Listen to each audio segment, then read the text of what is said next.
You can do it.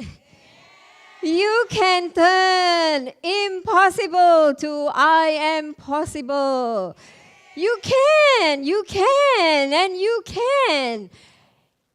When I say this to people, they often cringe. They say that, oh, thank you. You can. Of course you can.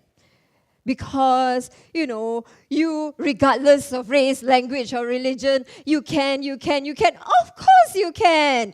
Because you are a celebrity. You've gone on 30 television shows. You are an international best-selling author. And you can speak with a PowerPoint off.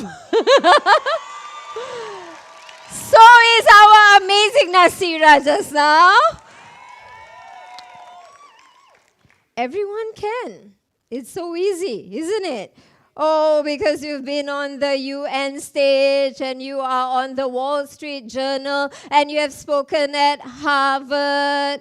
Of course you can, Suria. You are so lucky. Who am I? Who am I? Who am I to do what you do? You are superhuman. I am not. I am a nobody. Well, just like a ballerina performing on stage so beautifully, right? What we do not see is the broken bones that goes behind the scenes, isn't it? So allow me to pull the curtains to show you the broken scenes behind the curtains, to show you that special privileges that I got for myself. Well, I was a school dropout. I was okay in primary school. I was okay in secondary school. And then when I went into my pre-university days, I was more interested in boys than books.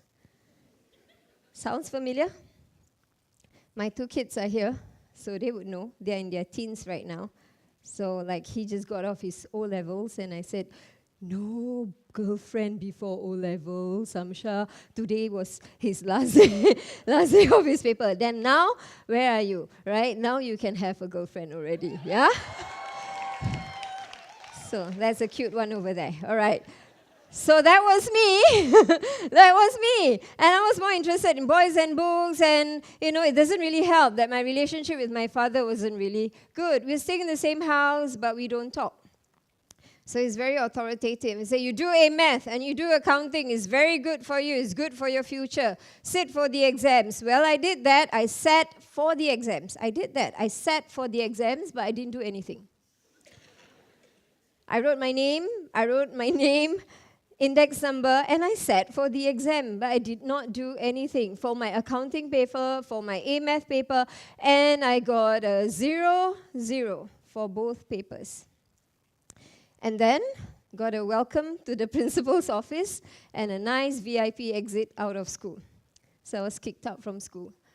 And I didn't want to tell my father. Eventually he found out. But not talking times not talking equals to not talking. Right? So I went around bumming in my life, worked at 7-Eleven, worked at the factory, worked at the childcare center, here, there, but nowhere. Nowhere. And I was in a very abusive relationship also, and I was physically abused throughout those years, and my parents didn't even know about it. And suddenly, one day, something happened that totally rocked me, changed my life. My father, who had not been talking to me at all, suddenly just stood up in front of me. And he did the unimaginable. No, he didn't beat me up, no. He just stood and he just cried and cried and cried. Just tears rolling down his eyes. And I was speechless. I didn't know what to do. I don't know how to react. And I just looked at him. And he looked at me in the eye and he just said one sentence. Apa nak jadi dengan kau? What's going to happen to you? And I knew right there and then that I had disappointed him so much. And I was asking myself deep inside, is this what I want to do? disappointing him. And he's already so old.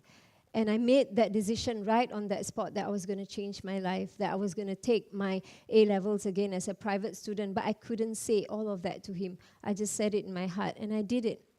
I did my night classes, and then eventually, sat for the papers. And just before the exam results were going to come out, he just died of a sudden heart attack. Just like that, he was gone.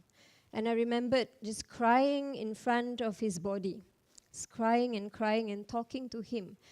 But he was no longer there. It was just too late. I was telling him my plans. I was doing this for you. I love you. Talk to me. Talk to me. But it was just too late. I grew up 10 years wiser just by that incident. And I realized that I could take my own sweet time. But my parents, I don't know when will be their expiry date. So I got my results, and it was really, really good. And I wanted to pursue nutrition, a course that wasn't available at that time in Singapore. So I went, and found out that I got a place in Australia. And when I got that place, and the second thing happened, also changed my life, more than any professors in university would have taught me. I told my mom that I got a place, and she looked at me, and there was this long silence. And she said, "How much?" I said, $60,000, Mom. I knew money that we didn't have at all. And she asked me one question. She said, "Do you really want to study?" And I said, "Yes, of course, if we have the means." And I know we don't have the means, it's okay. "No, do you want to study?" Then I said, "Yes, if I have the chance." Then she said, "How much do you need first?" I said, "At least $6,000, Mom, to pay for everything, the first semester fees and all that." She said, pawn all the jewelry and take everything and just go."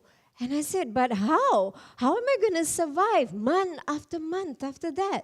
She said, "Just go. We will figure it out. You jump, and then the net will appear." That's her philosophy in life. And figure it out, she did.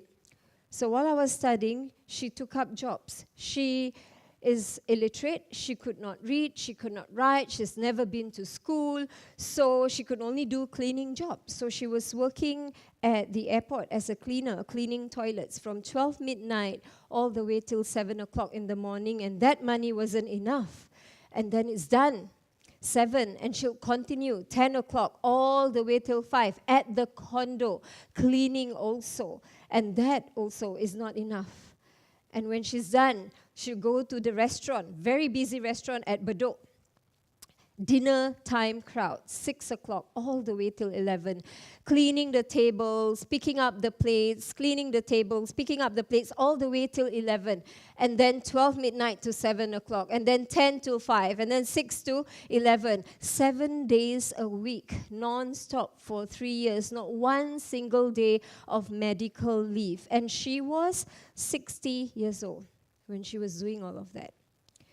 So I knew I could not fail, and I did very, very well. When I was in Australia, I got a student exchange to the US, and then I came back, and finally I achieved my father's dream, that was to be a teacher, which I did.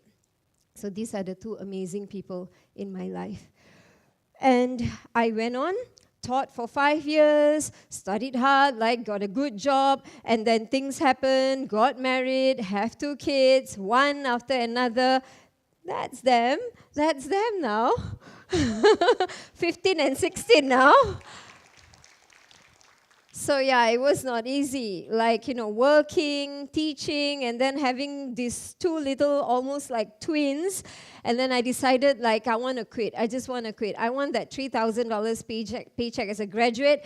Quit and just do something. So I decided to open up a business, which is a nutrition clinic, because I know how to lose 20 kg without exercise, right? So I knew that this is going to be a big hit. So I opened up my nutrition clinic. 6 months down the road, I owed 5 banks $80,000 because I don't know how to sell. I don't know how to do a business. I only knew how to collect a paycheck. That's all I knew, right? To have a boss pay me money, but I don't know what to do. If you leave me on my own, doing my own business, I wouldn't know what to do. So I was left with that $80,000 that I couldn't go back teaching because when I left, I was still bonded. So I still had to pay the government, which I still have not paid at that time. So I was stuck with this 80K debt. And I cleared that eventually by asking for the key. So the key is the formula.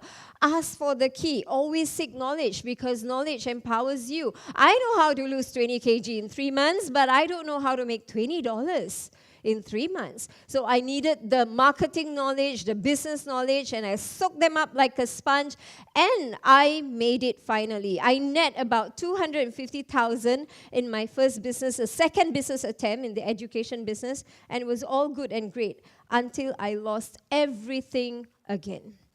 Why? Because I have the first M. The first M is knowing how to make money. But I didn't have the second M, which is how to manage my money. I invested my money not in a property, none of that, but I gave $80,000 to a friend who wants to open up a boutique. You should have been my best friend at that time, right? So, and then $20,000 for an equipment for a gym, and I have 2 gyms at that time. So these businesses all went bust, and I lost $500,000. And at this period also, I went through my divorce. So I didn't have a home. I was living in my office, and I couldn't live with my kids because I was broke. So it was the lowest point, really, in my life at that time. Having, suicidal is like an understatement at that moment. To be minus $500,000 and going through all of that. And that was a time I remembered what my mom said. My mom said that you need to have a why that makes you cry. And you will have a way that makes you fly. And what were my why? My 2 kids were my why. They were the one who gave me the fuel to get me going. They would say, they were very young at that time, and they'll come to me and they'll say that, Umi, they say that you don't love us, Umi. Umi, they say that when you die, there'll be a lot of money on your grave, Umi. Like what? No, not from their ex-husband. Okay? My ex-husband.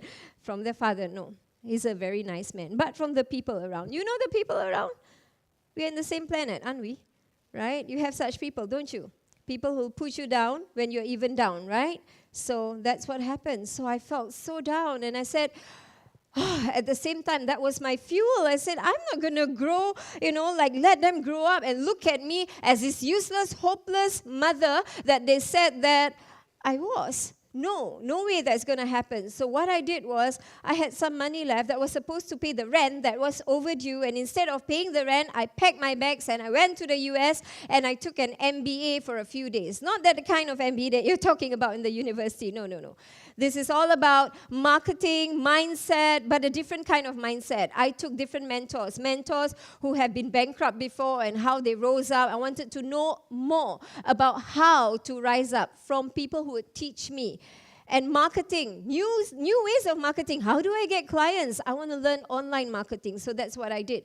So I soaked it all up, came back to Singapore, and this one lady changed my life. And she said that if you do this, if you only focus on this, you are going to make it. And it is free, and it is good. So what is free? Free is a great word for me right now, right? At that time. So I said, what is free and good? Facebook. Facebook is good. Facebook is free. So I decided to come back and just figure out this Facebook monster. How do you make money? Posting pictures on Facebook, your cat or whatever, what you eat, right? So I figured it out. I cracked the code. I had my fan page and I became famous on Facebook. And it brought my sinking Titanic up. I got a lot of clients from Facebook. And I got many such messages as well. Please help me, Suria. Please help me, and help me. So I decided to run classes after classes, and it was about helping people, teach them how to fish instead of giving them the fish. And I started new businesses, and that was when I broke my $10 million sales. And I earned my $500,000 in just 10 months. And I got my biggest dream come true. And that was to have a birthday party for my daughter in my own house, which I did. And I remembered, my daughter, you wrote me a note, and she said, Umi, this is the best day of my life, and I'll never forget that for the rest of my life. And that saved my dignity. So I went on with my life, and the dignity was reclaimed. I was able to send her to a good school. She did very well, and this was a moment of triumph because this useless, hopeless, good-for-nothing mother is the one that finally is able to reclaim her dignity again. And I got a cat. I love cat, but this cat is a different league, right? And it is not just about this cat, right? And I don't have a driving license, by the way. So it is not about the material, but it is the smile on my mother's face, and that is priceless. That is truly, truly priceless. And we just need to have that why that makes us cry, the why that is going to keep us going, the smile on the people's face that matters to us, and that's going to keep us going. Through the lives, ups and downs, and all these challenges in my life. And I've realized that there's one thing, that no one owes me a living. No one owes me a living. And I have guiding hands in my life, mentors, people who have helped me. My mom, she's a teacher to me. My friends, the people who believed in me when no one would believe in me. And my enemies and my haters, they are also my mentors. Because their feedback, their criticisms are fuel for me. And I use their criticism to fuel me, and I never run out of energy, right? So, through the University of Hard Knocks in life, and that is the experience in life. The best teachers are the experiences in life.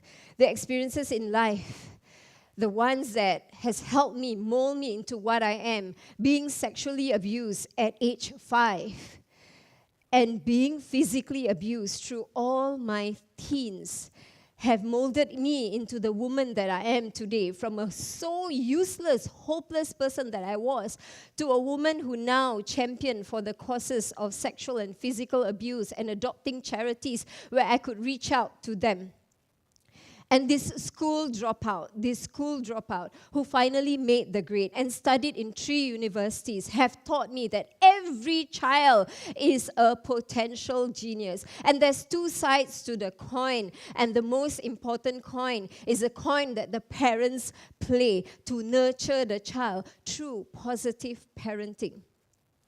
And through being divorced twice, have taught me and empowered me to now empower other women, other single mothers who are struggling financially. And through being an entrepreneur who have lost 580,000, have taught me to explore new horizons beyond borders, beyond anything else, and explore anything that is possible that can help create an income besides that just one paycheck. So eventually my mess has turned into a very, very beautiful message. And I know that everyone, regardless of race, language, and religion, beyond all our borders, we all can make it. We just need to have a why that makes us cry, and we will find a way that makes us fly. See you at the top. Thank you.